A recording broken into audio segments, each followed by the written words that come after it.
Erga darbee booddee garbichi kee Iyyoob gochaati isaa goote dandeettii kee olaantummaa kee akkuma jette waaqa ta'uu kee akkuma jette waaqa jaalalaa ta'uu kee ergasii argee booddee ani nan beeka ati waa hundumaa gochuu hin dandeessaa siin jedhee yaa Waaqayyoo iyyee dhugaadha ati waa hundumaa gochuu dandeessaa dhufaa banuu hin dandeessaa dukkana ibsuu hin dandeessaa du'aa kaasuu hin dandeessaa abdii du'e kaasuu hin dandeessaa amillee du'e kaasuu hin dandeessaa ayyaana du'e kaasuu hin dandeessaa wanta ati gochuudhaaf jette hin godhiin jedhee kan si fuuldura dhaabbatu tokkoyyuu kan hin jirre waaqa akka maqaa kee waaqaa danda'a akka maqaa kee danda'a jabaa akka maqaa kee jabaa gurguddoonni baay'een ani cimoodha ani danda'aadha kan ofiin jedhan baay'een amma maqaa isaanii hanqataniiru amma jedhe gararraa kan ga'u amma dubbate gararraa kan ga'u maqaan nuyi siilaannu maqaan addunyaan kun siilaattu dandeettii kee cimina kee olaantummaa kee ibsa miti maqaa isaa ol kan jiraatu maqaa isaa ol kan danda'u maqaa isaa ol kan hojjetu maqaa isaa ol kan beeku tokko nusi qofa beekna eeyyee dhugaadhaati kan keenya ati abbaa keenya ati isa galateeffamuu qabdu ati isa jajamuu qabdu haala raadiyaa baakira abadiyaa ati isa kabajamuu qabdu ati isa waaqeffamuu qabdu ati isa lallabamuu qabdu ati isa waa'een keenyumatti himamuu qabudha kabajni siif mala galanni siif mala ulfinni siif mala gooftaa maqaa Yesuus Kiristoosiin galanni siif haa ta'u maqaan kee ulfaatu eegicha nu eegdeef gargaarsa nu gargaarteef araara kee nuuf baay'ifte hundaaf waaqa lafarratti galanni siif haa ta'u yeroo ammaa kana keessatti immoo barsiisaa sirriinsidha nu keessa gortee akka dubbattu boloota koo sammuu isaanii qalbii isaanii bantee akka isaan si dhaggeeffatan akka gargaartu maqaa gooftaa maqaa Yesuusiin si kadhanneerra si'in ala wanti takkayyuu akka hin taane hin beekna si'in ala wanti takkayyuu kan mijanne akka waliin qixxaanne hin beekna si'in ala wanti takkayyuu dubbatee kan dhageessifanne hin beekna kanaaf dubbii kee hawwina kanaaf sirraa dhaggeeffachuu hawwina kanaaf sirraa barachuu hawwina afaan kee isa mi'aa sana saaqattee akka nutti dubbattu sagalee kee isa dhaggeeffachuun sana nama nuffisiifne sana maqaa gooftaa Yesuus waan nu dhageesseef ulfaadhu dubbii sagalee Waaqayyoo keessaa macaafa moototaa isa duraa boqonnaa 19 lakkoofsa 1 kaasnee walii wajjin baranna sagalee Waaqayyoo macaafa moototaa kana keessaa gaafa dubbistan boqonnaa 19 kana keessa kan nuyi arginu seenaa raajii guddaa beekamaa kakuu moofaa kan ta'e raajii Eeliyaas jedhamu tokko argina jechuudha kutaa kana keessatti namni kuni nama fooniin butame nama Waaqayyoo yeroo addunyaa kana gubbaarra jiraatus baay'eetti fayyadame chaataa nama raajummaansaa fakkeenya gaarii ta'uu danda'u nama akkasiiti Eeliyaas kuni raajota Ba'al 450 namni raajii 450 ficcisiise sun garuu faallaa profaayila jireenya isaa isa duraa kan ta'e kutaa kana keessatti gaafa isa mudatu jagni dhugaa dubbachuuf duubatti hin jenne jagni sobarratti dubbachuuf duubatti hin jenne jagni yoo duutitti dhufes du'a hin sodaanne kaleessa jajabinaan kan dhaabbatu tokko arra gaafanni jecha dubartii tokkitti dhaga'ee gaafanni qolatti deebi'u fiigicha kaleessaa sanarraa gara duubatti gaafanni garagaru bosona keessa gaafanni badu karaa irraa goree gaafanni bosona keessa fiigu gaafa inni dachee san ilaallanne tajjii san ilaallanne biyya san ilaallanne keessa gaafanni lixu caakkaa keessa lixee gaafanni caakkaa keessa fiigu gina kutaa kana keessatti minan nu dubbisa mootichi wanta Eeliyaas hojjete hundumaa attamittis raajota Ba'al hundumaa billaadhaan akka fixe Izaabel haadha manaa isaatti hime kanarratti Izaabel gara Eeliyaasitti nama ergitee akkuma ati raajota Ba'al fitte boriyoowwan qabaadhee Waaqayyooliin ana haa akkan sila isinitti hime Eeliyaas nama raajota 450 fixedha namni raajota 450 fixe kuni kan inni ittiin hojjete hojii guddaa dinqisiisaa fi ajaa'ibsiisaa kana kan inni ittiin hojjete kutaa ammaa kana keessatti kan nu ilaallu amantii qaburra dhaabbateeti poteenshaalii Waaqayyoo sirriitti waan hubateef dandeettii Waaqayyoo sirriitti waan hubateef dandeettii Waaqayyoo sirriitti hubate kan ammoo ulee godhee kan ittiin binee diinota baay'eettiin dabaddabaa ture billaa godhee kan diinota baay'eettiin qalaa ture furmaata saba Waaqayyoo kan inni ittiin ta'aa ture maqaa Waaqayyootiin akka ta'e argina baay'ee nama waaqayyotti abdatu, baay'ee nama waaqayyotti amanatudha. Mata dureen ani sagalee waaqayyoo irratti dubbadhu eenyuun akka dhageessu adda baasii bari jedhu irrattiin sagalee waaqayyoo dubbadha. Galgala kana Eeliyaas yeroo waaqayyoon dhaga'u raajota 450 ogummaa lolaa guddaa kan qaban, cimina guddaa kan qaban, profeshinii lolaa sirriitti cimsanii kan beekan namoota akkasii kana nama 450 kobaasaa ta'e nama 450 akka inni fixe argina. Gaafa raajota Ba'aal 450 kana gaafa fixu Ahaab mootichi haadha manaasaa Izaabeliin galee maalittiin jedha akka inni raajota 450 kana Eeliyaas akka inni fixe galee gaafa inni itti himu haati manaasaa boqonnaa 19:1 gaafa isinii dubbisu maal jedha haati manaasaa kun immoo maalittiin jetti dhukaasa hamaa tokko irratti banti akkuma raajota Ba'aal 450 qalchiste fixe kana anis boru yoowwana yoon si qaluudhaa baadhe yoon si ajjeesuudhaa baadhe yoon si dhabamsiisuudhaa baadhe waaqoliin ana hin dhiisin jettee gaafa ishiin itti kakattu argina. Lakkoofsi 3 yommus Eeliyaas sodaatee lubbuu isaa olfachuudhaaf hin baqatee Yihuudaa keessa mandara Bersheebaa yommuu ga'e naa'oo isaa achitti dhiisee ofii isaatii lafa onaa keessa adeemsa guyyaa tokko erga adeemee booddee muka akka dhandhansaa tokko jala hin taa'ee achittis ani abboota koo irra waanan hin wayyineef amma na ajjeesi amma naga'aati yaa Waaqayyo na ajjeesi jedhee akka inni kadhate argina. Dhaadannaa dubartii hafuura hamaatiin guutamte kana jecha hamaa dubartii kana keessaa ba'ee gurra Eeliyaas lixe. Kaleessas eengaddas dhaadannaan dhabamee miti. Kaleessas eengaddas lolli dhabamee miti. Kaleessas eengaddas wallaansoon dhabamee miti. Yeroo raajota 450 qalchiisu kana dubbiin kana caalu baay'ee itti dubbatame. Dubbiin kana caalu hin caala waan inni kan keenyaa jedhanii raajonni kun itti dhaadachaa turan. Kana duwwaa miti. Eeliyaas kanaan duras raajota 450 qalchiisuudhaan duras lola gurguddaa, wallaansoo gurguddaa, dubbii gurguddaa baay'ee mo'atee bira darbeera. Amma garuu jechi dubartii guyyaa keessaa guyyaa tokko jechi dubartii kanaa dhaadannaan dubartii kanaa gurra Eeliyaas lixe. Amma Eeliyaas gurra isaa holola kanaaf, gurra isaa dubbii kanaaf, gurra isaa dhaadannaa diinaa kanaaf gaafa kennu dubbiin hamaan kun dhufee gurra Eeliyaas keessa lixe. Hin dhagaye Eeliyaas.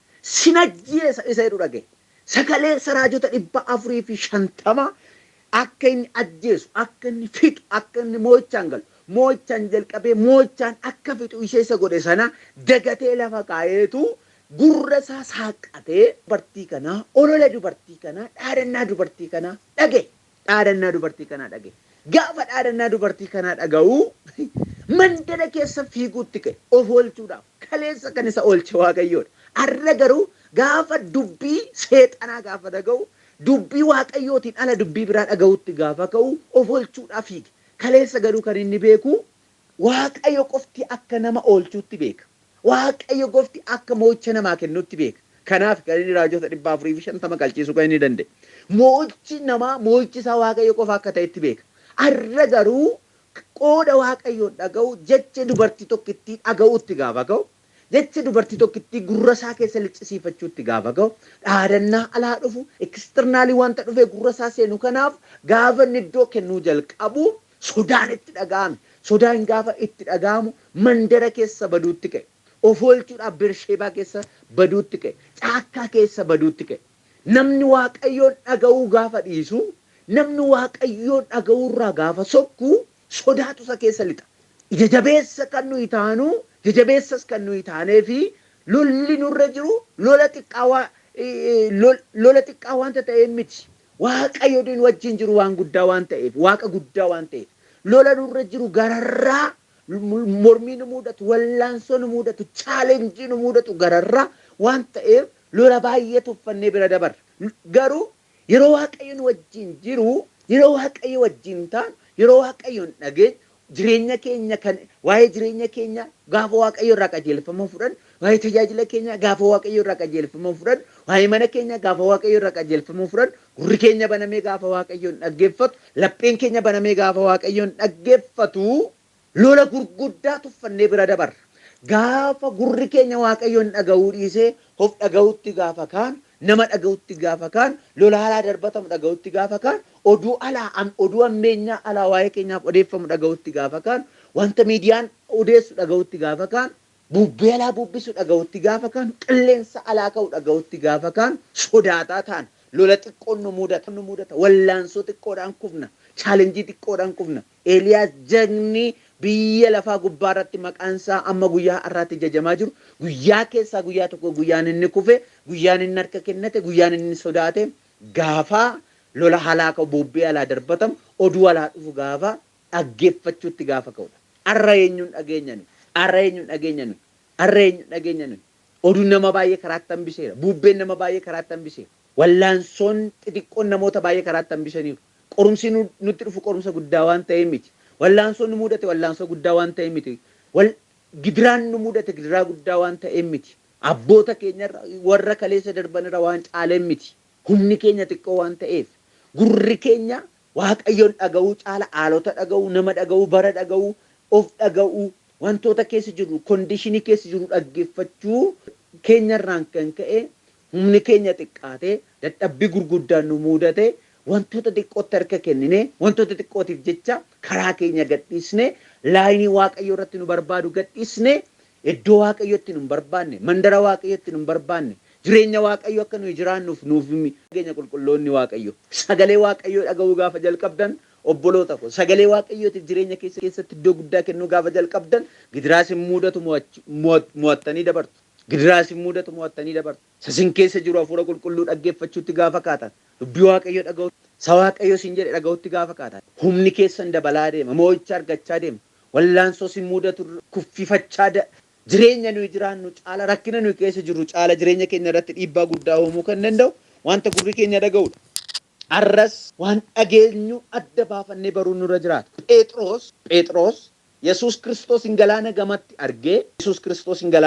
argee gooftaa si bira dhufuun barbaada naaf eeyyame naaf abboomi galaana kanaa ittiin jedhe waan takka duwwaa dubbate Yesus koottu gara kootti hin jedhe jecha kana duwwaa dubbate koottu waaqayyo koottuudha galaana dirree sii godhee waaqayyo galaana dirree sii godheedha bakka sin jiraachisaa waaqayyo sin jiraachisaa sin guddisaa waaqayyo sin guddisaa waaqayyo akkana nuun jedhe jechuun bubbeen alaa ka'u hin jiru qorumsi alaa nutti dhufu hin jiru wallaansoon nu mudatu hin jiru jechuu miti.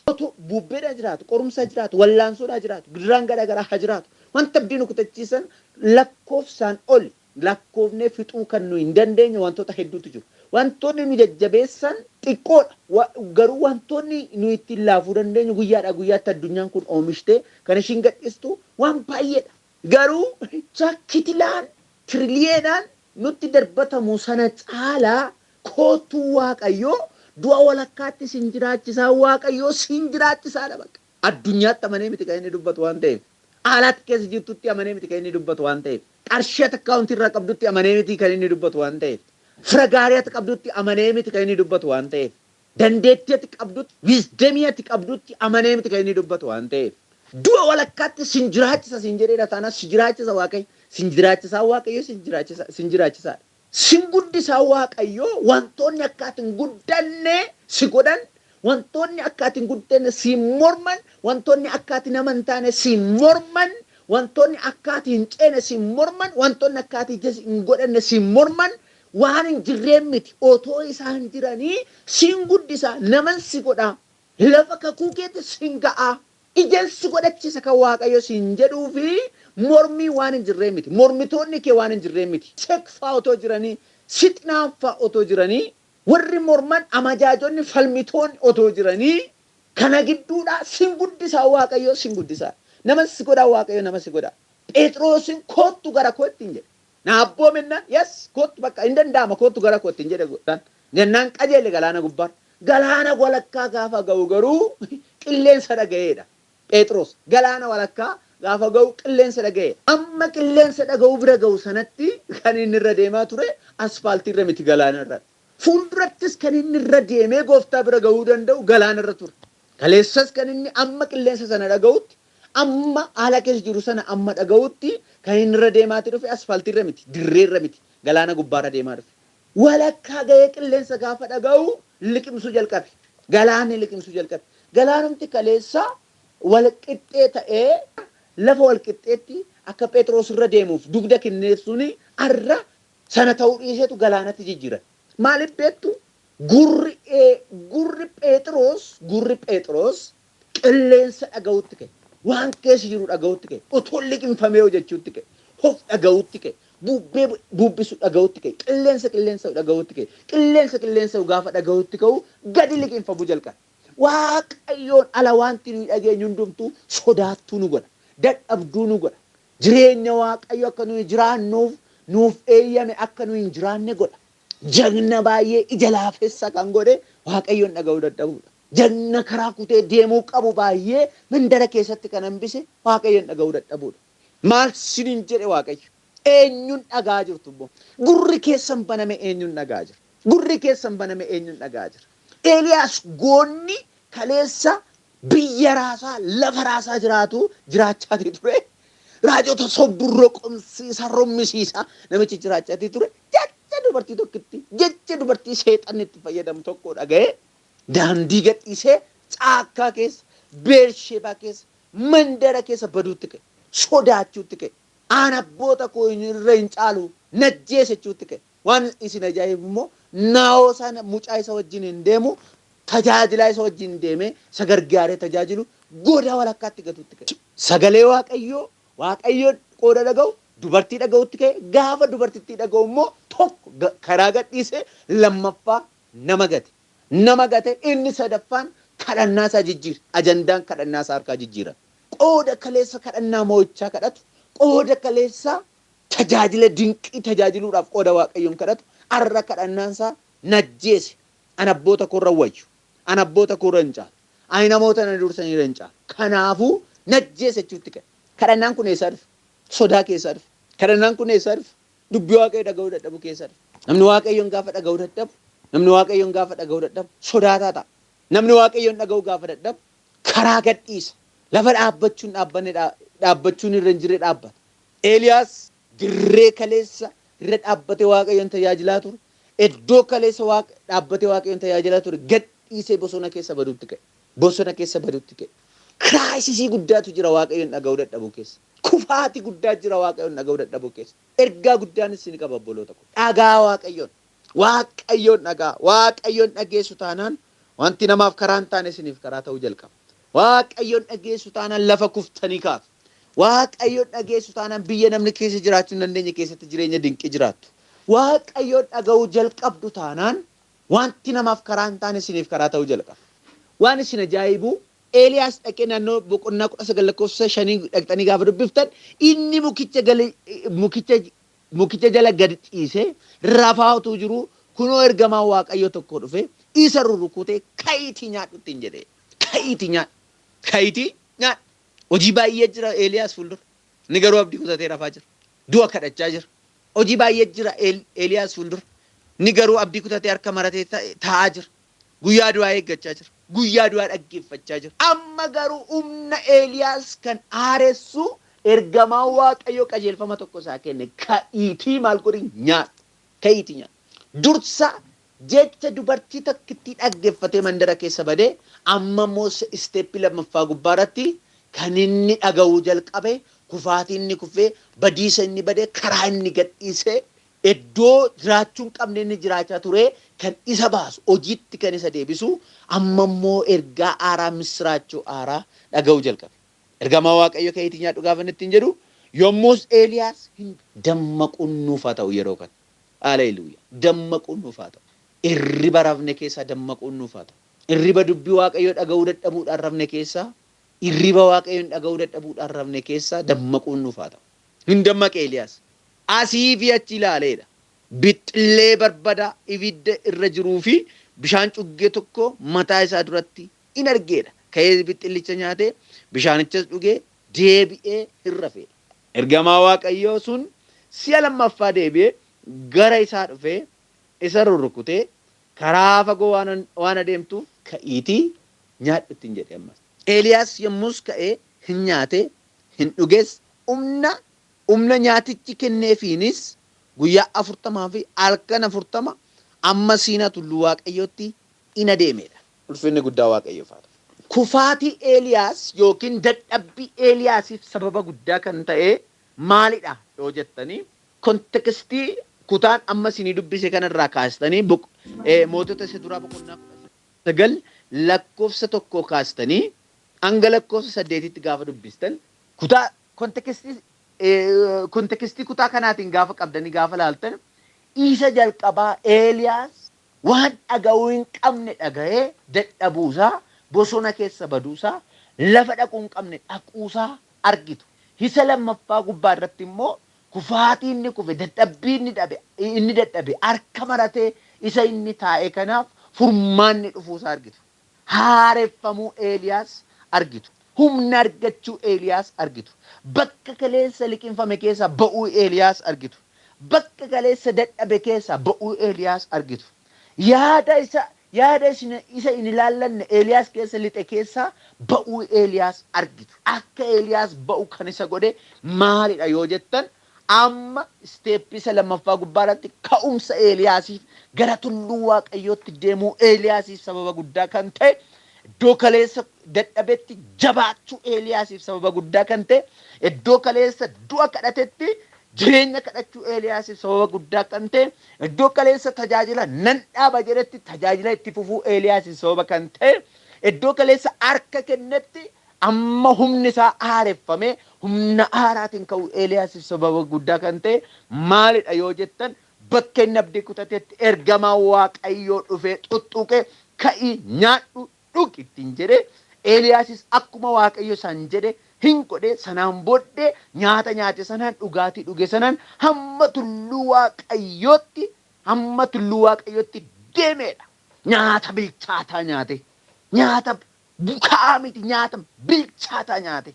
Wantati nyaachuu qabdu ittiin jedhe ergamaa Waaqayyo. Dadhabbii keessa jirtu kana keessa ba'uudhaaf wantati nyaachuu qabdu waan bilchaataadha. Jedheetu barbada ibiddaarraa fuudhee nyaata bilchaataa nyaata istaandardii isaa eege. Nyaata garaa naman dhukkubsin nyaachise. Arras waan dhageenye fakkaanna nuyi. Tajaajilli keenya waan dhageenyu waan nuyi dhagaa oollu fakkaata. Jireenyi keenya waan dhagaa oollu fakkaata.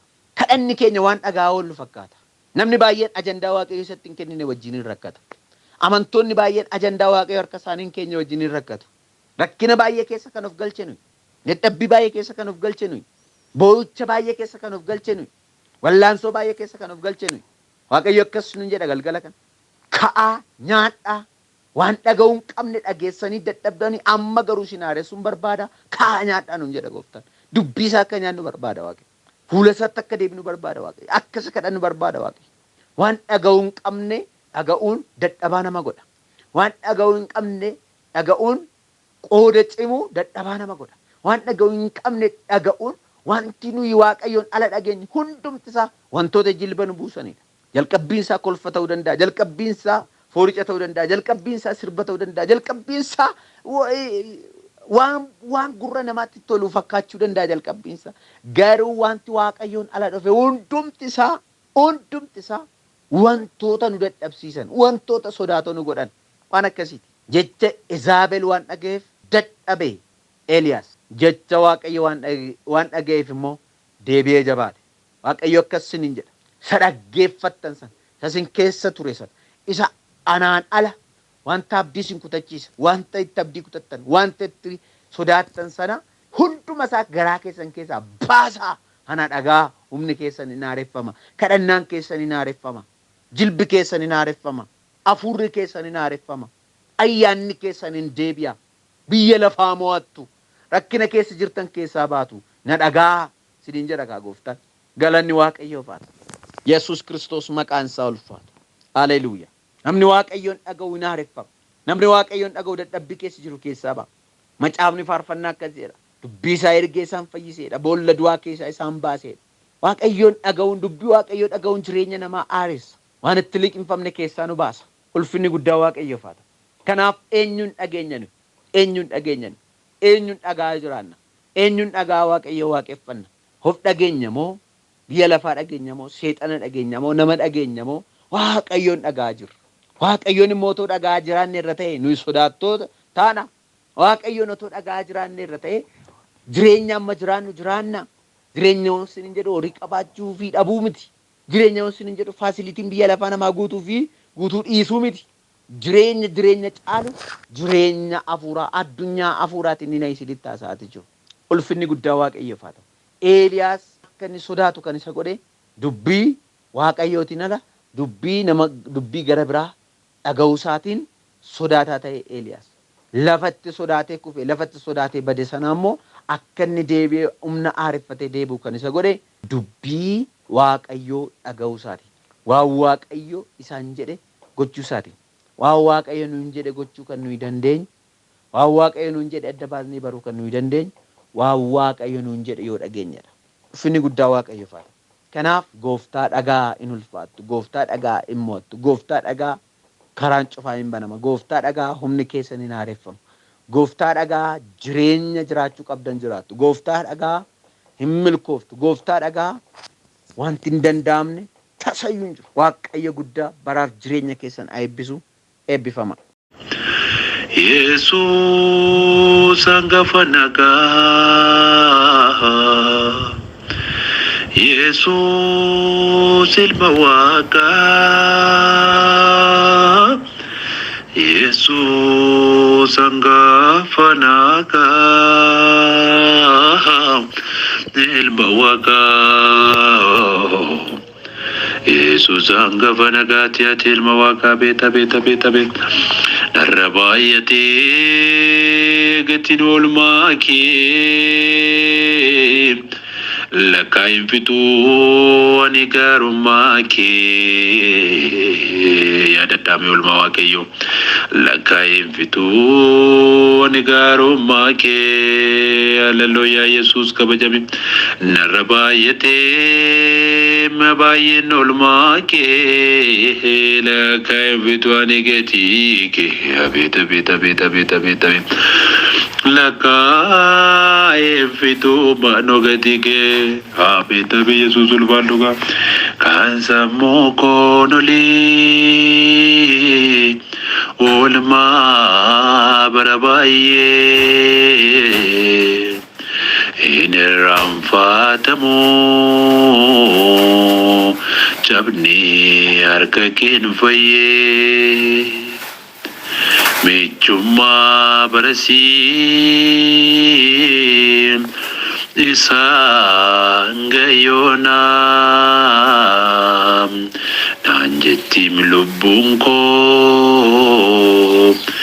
maaloo attam goonaa oolmaa keessa bara sanaa isa bara dukkaanaa akkas naan jettiin lubbuun koo maaloo attam goonaa maaloo attam goonaa kan sammuu koonolii oolmaa bara baay'ee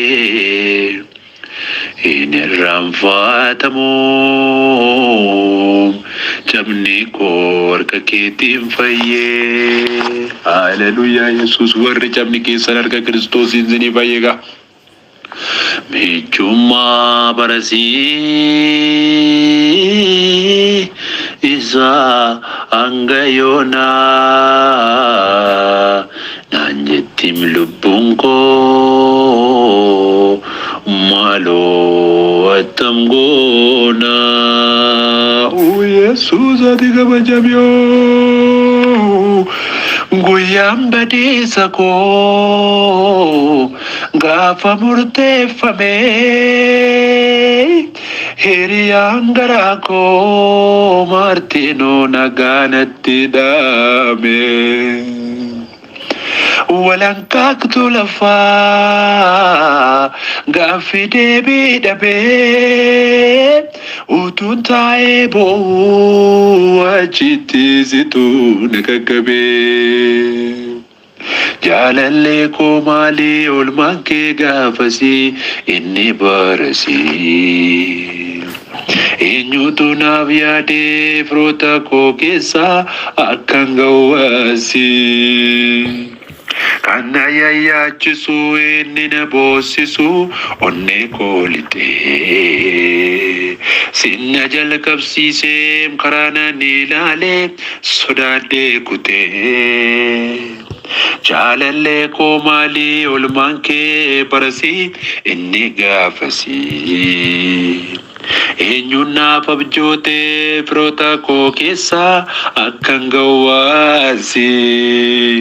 Kan na yayyaachisu inni na boosisu lafee koo lixee. Sinna xumursiisee karaa nan ilaalee sodaadhee kutee.